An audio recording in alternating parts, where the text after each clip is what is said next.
This is the continuation of our video vlogs for repairing a cabinet.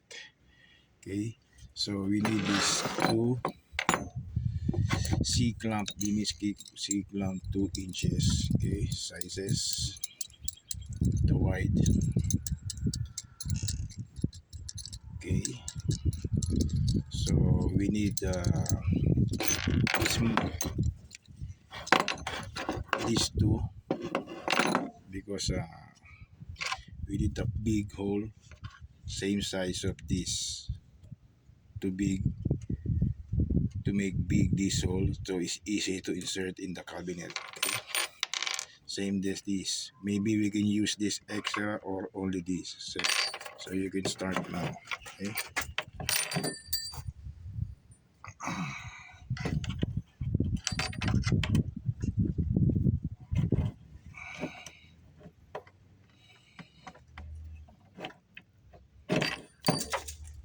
It's very difficult sometimes.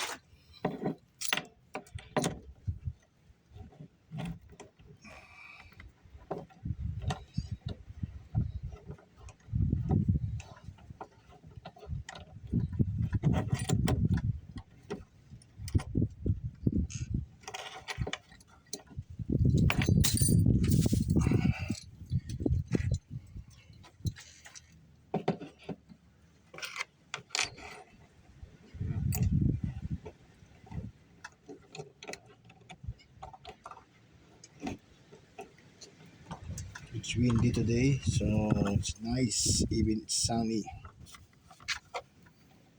Even it's sunny, it's good to work outside. Okay.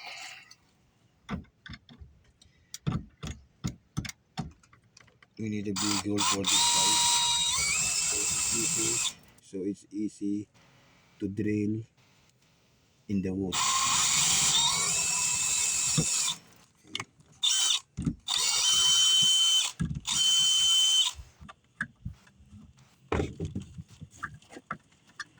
Okay. Then twist it or flip it for another hole. Let's see if we can do only one bracket or need another one for this. Okay. So make sure 2 pieces. No need or need, no problem. So we can use to other project. Okay. This is the other one, both sides.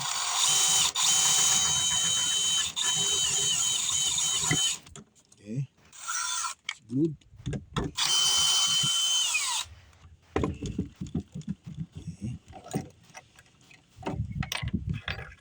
Another one.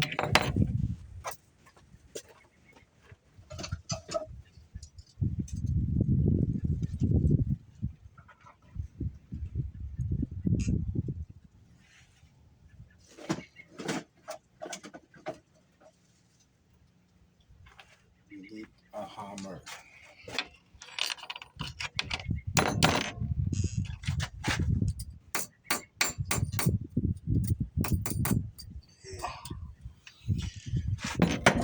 Then same thing.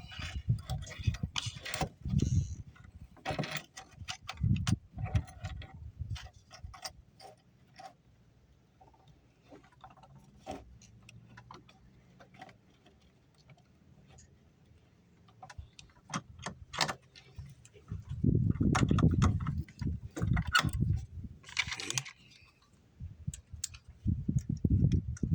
We make a big hole.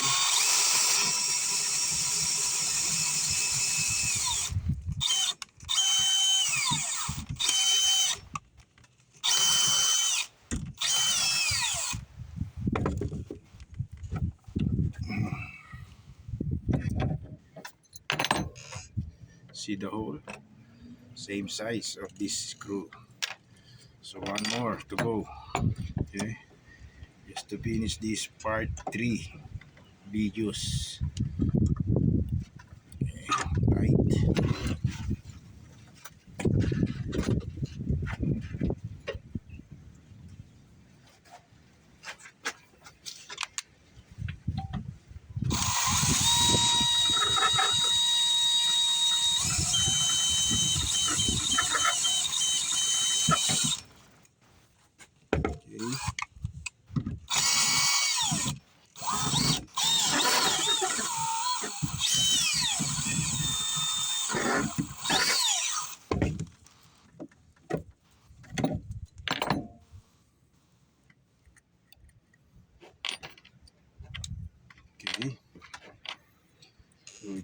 AC.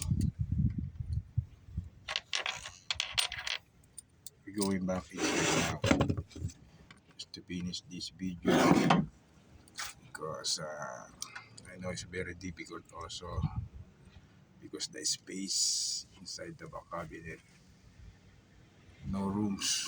So we try again. Go inside. Let's do this.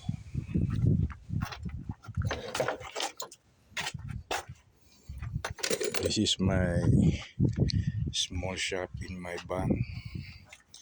So if you not go to inside, no need to go inside or go to the basement to take my tools for carpentry. What do you mean by that? Carpentry. Where are we going? And then this is my tools for my vehicles, repairing the body, something fixing in the woods, in the engine, in the front. So this is my stock room. Everything I need in the outside. No need to go inside the house or go into the basement to take anything I need. Okay. Open for sure. Leave for now. Going inside. Just to finish this project.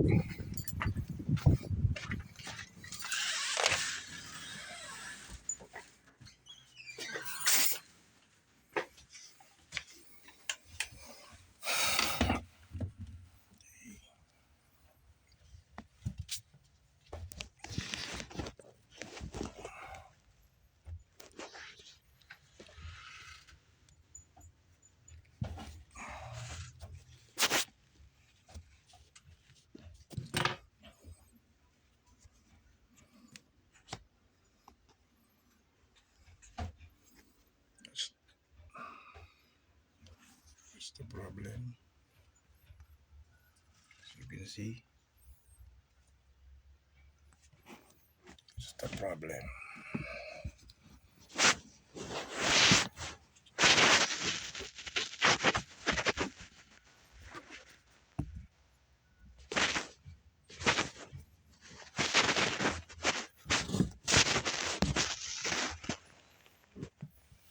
Okay.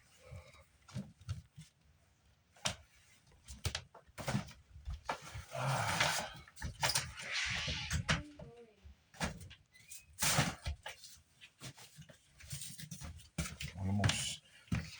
Okay. Binihol. One fish.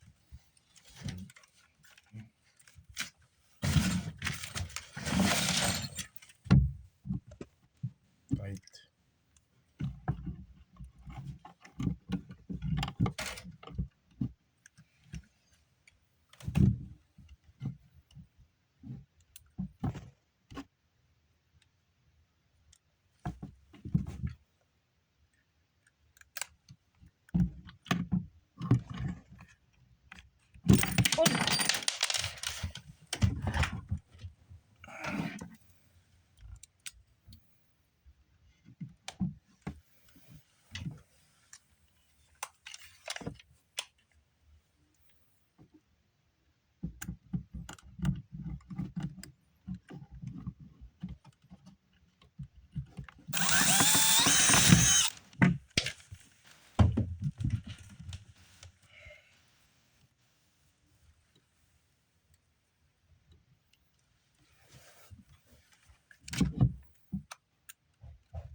Okay. As you can see, even one or two.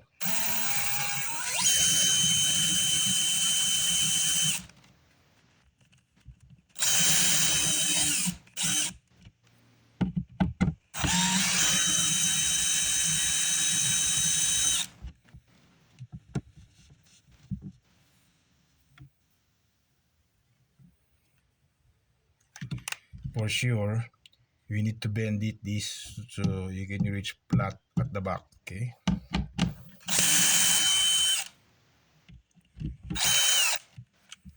a little bit hammering.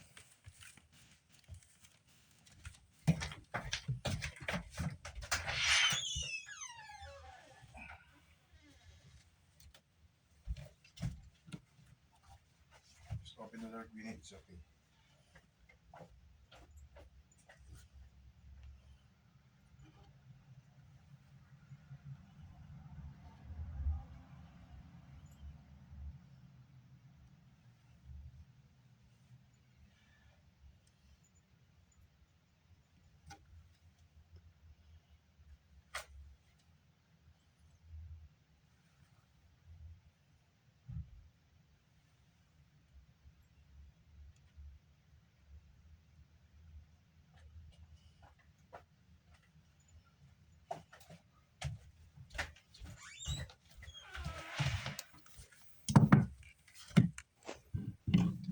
I think no need hammering, only pliers. Okay.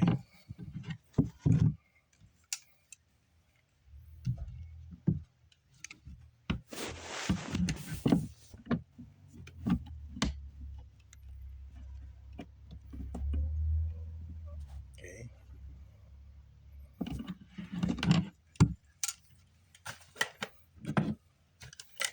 So try again to screw. Hold tight. Okay.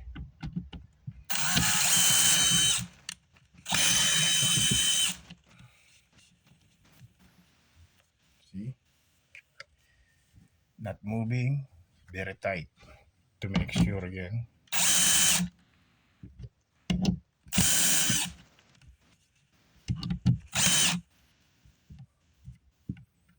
Okay. It's the basic. If you need more another braces, it's up to you. So you can use this double support.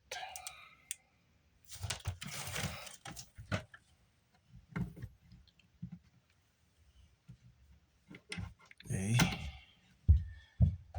Double support.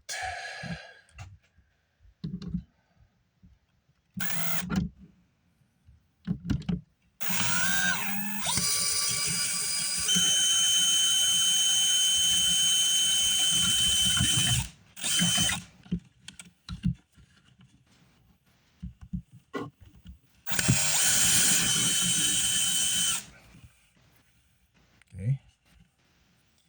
Easy. If this is missing or broken, there's a support. Okay. Okay.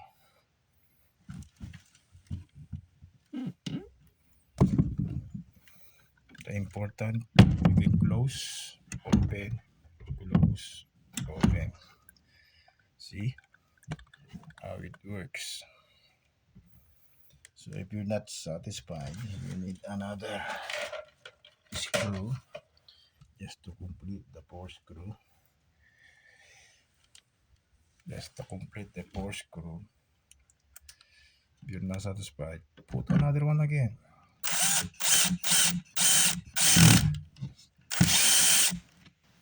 Okay.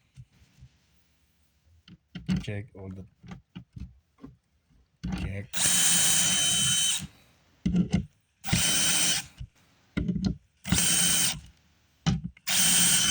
See?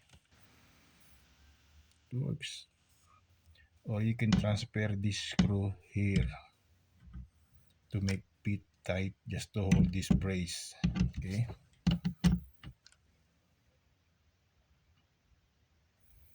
We try, we try.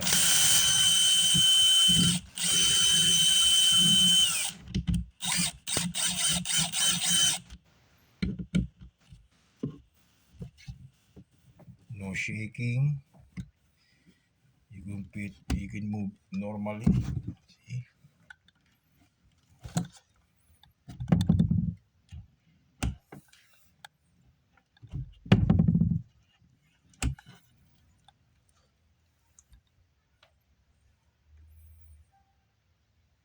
No shaking. Tight. Easily. If you want, put this here or here, or this here, just like a door lock. It's up to you. But for me, no need. If you're not contented, put another screw here or put another screw here. No need glue, no need buy anything. Just fabricate these two metal, and you have extra any screws from this metal from trusses, but I use it instead of what's that, Robinson screw type. So now we can use my daughter now. Even this is what you call fabricating repair on your in your house. If you're not bored, just to fix it. Okay. See, no shaky, tight. Just in case you remove it, no problem. It's easy to remove. Okay, that's it, guys. So see you again for my next video. And click the button and subscribe for any new videos to come. Okay, thanks again, guys. See you again.